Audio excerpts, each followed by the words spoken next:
Hello বন্ধুরা, অল্প কিছু গল্প নিয়ে আমি হাজির। তো বন্ধুরা, আজকে চলে আসলাম একটা মারুতি সুজুকি গাড়ির ভিডিও নিয়ে। তো আশা করি বন্ধুরা আপনারা সবাই ভালো আছেন আর সবাইকে শুভ সকাল।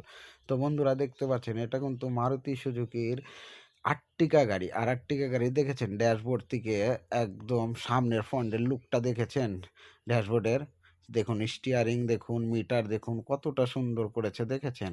আর পুশ বোতাম স্টার্ট ওই যে নিচে আছে দেখেছেন। আর এই যে পিছন দিকে দেখেছেন ওই যে ড্রাইভার সিট, এটা হলো ২ নম্বর সিট, এটা ৩ নম্বর সিট। টোটাল কিন্তু এই গাড়িতে ৭ জন মানুষ বসতে পারবেন, ঠিক আছে? কিন্তু আমাদের কাছে তো এগুলো স্বপ্নের গাড়ি, বুঝলেন তো? আমাদের তো আর কেনা হবে না, কারণ আমরা তো গরিব তো। আর গরিবের বেদনাগুলো বুঝতে পারে যে কি কষ্ট হয়। আর গাড়ি কেনা তো দূরে থাকে, স্বপ্ন দেখাটাই ভুল। তো ভাবি যে কিনতে যদি পারি কোনোদিন, আর স্বপ্ন দেখতে তো কেউ মানা করে না। আর যদি না পুরা হয়, তাহলে যেমন মরে যাওয়ার সঙ্গে, সঙ্গে আমাকে নিয়েই যেতে হবে স্বপ্নটাকে। কারণ দেখেন, মানুষ বলে যে জীবনে তুমি যেমন আসছিলা তেমনভাবেই যেতে হবে, এটা ভুল। মানুষের মনের স্বপ্নগুলো তো আর আপনারা কায়রে রেখে দিতে পারেন না। আপনারা তো বদন থেকে সব খুলে নেন, কিন্তু ওই জিনিসটা তো আর কায়রে নিতে পারেন না। তো ওটা কিন্তু মরার সময় আমাদের সঙ্গেই নিয়ে যেতে হয়। তো বন্ধুরা, আমার কথা যদি ভালো লাগে অবশ্যই লাইক, কমেন্ট, শেয়ার করবেন। দেখা হবে পরবর্তী ভিডিও।